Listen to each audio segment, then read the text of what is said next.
Ya, masih ingatkah kalian beberapa pengaruh gaya terhadap gerakan benda?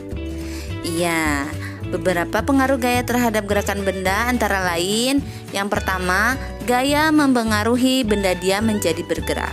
Coba kalian perhatikan gambarnya. Nah, gambar tersebut menunjukkan peristiwa pintu terbuka dan pintu menutup.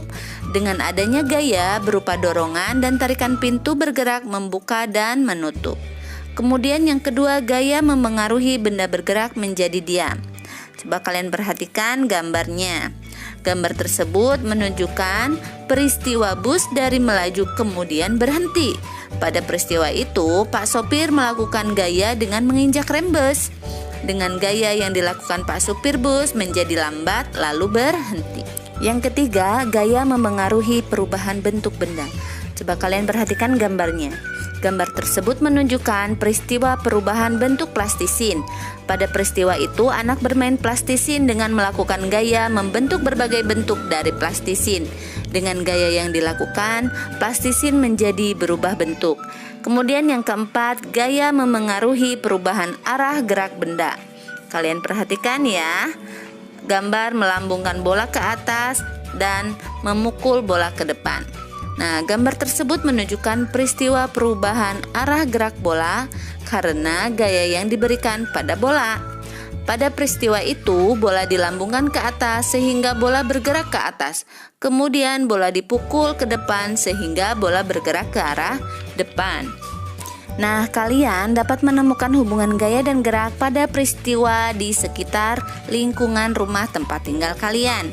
Contohnya yang pertama, anak bermain ketapel. Bermain ketapel dilakukan dengan menarik karet dan melepas karetnya. Berhati-hatilah saat bermain ketapel, jangan sampai diarahkan kepada teman. Yang kedua, paman menimba dengan ember. Paman menimba dengan menarik tali timba. Yang ketiga, pengrajin membuat gerabah. Gerabah dibuat dari tanah liat. Tanah liat dibentuk oleh perajin menjadi berbagai bentuk, seperti gambar berikut. Bagaimana hubungan gerak dan gaya kaitannya dengan peristiwa tersebut? Nah, kita diskusikan sama-sama. Yang pertama, hubungan gaya dan gerak pada peristiwa menimba adalah gaya tarikan menimbulkan bergeraknya ember dari bawah ke atas. Kemudian hubungan gaya dan gerak pada peristiwa bermain ketapel adalah semakin besar gaya yang diberikan pada karet ketapel, maka semakin cepat batu tersebut terlemparkan. Selanjutnya, hubungan gaya dan gerak pada peristiwa membuat gerabah adalah pengaruh gaya saat membentuk tanah liat yang tadinya tidak berbentuk menjadi berbentuk gerabah yang diinginkan. Mari kita baca bersama cerita angsa dan telur emas Aesop pada halaman 127. Alkisah, ada seorang petani sederhana memiliki seekor angsa. Angsa yang dimiliki petani bukan sekedar angsa biasa, melainkan angsa yang cantik dan istimewa. Keistimewaannya adalah angsa milik petani menghasilkan telur emas. Petani senang memiliki angsa istimewa itu. Setiap pagi petani bisa mengambil telur emas di kandang. Petani membawa telur emas dari angsa miliknya ke pasar. Petani menjual telur emas dengan harga tinggi. Dalam waktu singkat, petani berubah menjadi kaya. Kekayaan ternyata tidak membuat petani lebih bersyukur dan tetap rendah hati. Sebaliknya, kekayaan membuat petani serakah. Petani menginginkan angsa bisa menghasilkan telur emas lebih banyak lagi dalam waktu singkat. Petani tidak sabar dan ingin cepat menjadi orang kaya raya. Ketidaksabaran petani terhadap angsa miliknya muncul karena angsa hanya memberikan sebuah telur setiap hari. Petani merasa dia tidak akan cepat menjadi kaya dengan cara begitu. Setiap hari sepulang dari pasar, petani menghitung uangnya. Suatu hari, setelah menghitung uangnya, sebuah gagasan muncul di kepala petani. Petani berpikir bahwa ia akan mendapatkan semua telur emas dalam diri angsa sekaligus dengan cara memotong angsa. Gagasan petani pun dilaksanakan. Betapa kaget dan sedihnya petani ketika tidak menemukan satu telur pun dalam perut angsa. Angsa istimewanya terlanjur mati dipotong. Hanya penyesalan yang bisa petani rasakan saat ini. keinginan petani menjadi kaya raya semakin jauh dari angan-angannya. Nah, dari cerita di atas kita dapat mengambil hikmah atau pembelajarannya ya. Kita sebagai manusia harus mensyukuri yang sudah dimiliki. Jangan serakah hanya karena ingin cepat kaya. Sesungguhnya Tuhan sudah mengatur rezeki manusia. Barang siapa yang telah memiliki sesuatu dengan berlimpah, tetapi serakah dan menginginkan yang lebih lagi, akan kehilangan semua yang dimilikinya. Berdasarkan cerita angsa dan telur emas Aesop tadi, mari kita jawab bersama-sama pertanyaan berikut. Yang pertama, apa inti dari teks cerita tersebut? Inti ceritanya adalah tentang seorang petani yang memiliki angsa istimewa. Nah, angsa tersebut dapat bertelur emas. Jadi, petani ingin angsanya bertelur banyak supaya ia bisa cepat kaya. Yang kedua, siapakah tokoh utama dalam cerita tersebut? Ya, tokoh utamanya adalah petani.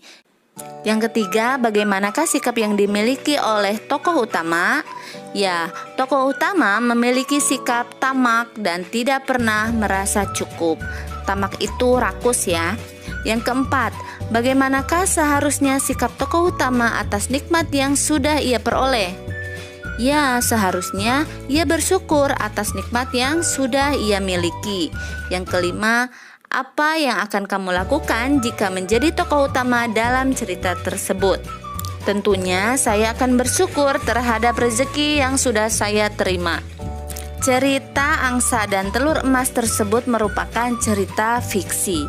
Pada dasarnya cerita fiksi adalah cerita rekaan atau khayalan ya. Isi cerita fiksi dibuat berdasarkan hasil olahan imajinasi atau daya pikir pengarangnya secara artistik dan intens. Cerita fiksi diwarnai oleh kultur, pengalaman batin, filosofi, religiositas, dan latar belakang pengarang lainnya. Selain itu, cerita fiksi diolah berdasarkan pandangan, tafsiran, kecerdikan, wawasan, dan penilaian pengarang terhadap berbagai peristiwa, baik peristiwa nyata maupun peristiwa hasil rekaan semata. Silahkan kalian amati gambar benda-benda berikut. Nah, benda-benda tersebut merupakan gambar benda 3 dimensi. Apakah kalian bisa membedakan antara gambar 2 dimensi dan 3 dimensi? Nah, perhatikan ya. Gambar adalah karya seni rupa 2 dimensi. Karya seni rupa 2 dimensi merupakan karya seni rupa yang memiliki ukuran panjang dan lebar. Objek gambar adalah benda-benda 3 dimensi. Benda 3 dimensi adalah karya seni rupa yang memiliki panjang, lebar, dan tinggi serta memiliki volume. Unsur volume inilah yang menjadi pembeda antara benda 2 dimensi dan benda 3 dimensi. Benda 3 dimensi misalnya benda hias dan benda yang digunakan untuk memenuhi kebutuhan sehari-hari. Contohnya guci, vas bunga, meja, kursi, lemari, dan lampu hias. Berdasarkan pengertian karya seni 3 dimensi tersebut, dapat kita pahami ada ciri-ciri 3 dimensi. Antara lain, yang pertama mempunyai panjang, lebar, dan tinggi. Yang kedua, dapat dinikmati keindahannya dari sudut pandang manapun. Yang ketiga, memiliki volume. Nah, ditinjau dari jenis bendanya, ada 3 jenis benda yang biasa dituangkan dalam gambar 3 dimensi. 3 jenis benda yang dimaksud antara lain, yang pertama, benda kubistis. Benda kubistis adalah benda-benda yang berbentuk menyerupai bangunan kubus atau balok. Contohnya, kotak pensil, kotak tisu, meja, kursi, lemari, bak sampah, dan kulkas. Yang kedua, benda silindris. Benda silindris adalah benda-benda yang berbentuk menyerupai silinder atau elips. Contohnya botol, gelas, piring, mangkok, teko, dan guci. Yang ketiga, benda bebas. Benda bebas adalah benda-benda yang bentuknya tidak beraturan. Contohnya buah-buahan, pepohonan, batu-batuan, dan benda alam lainnya.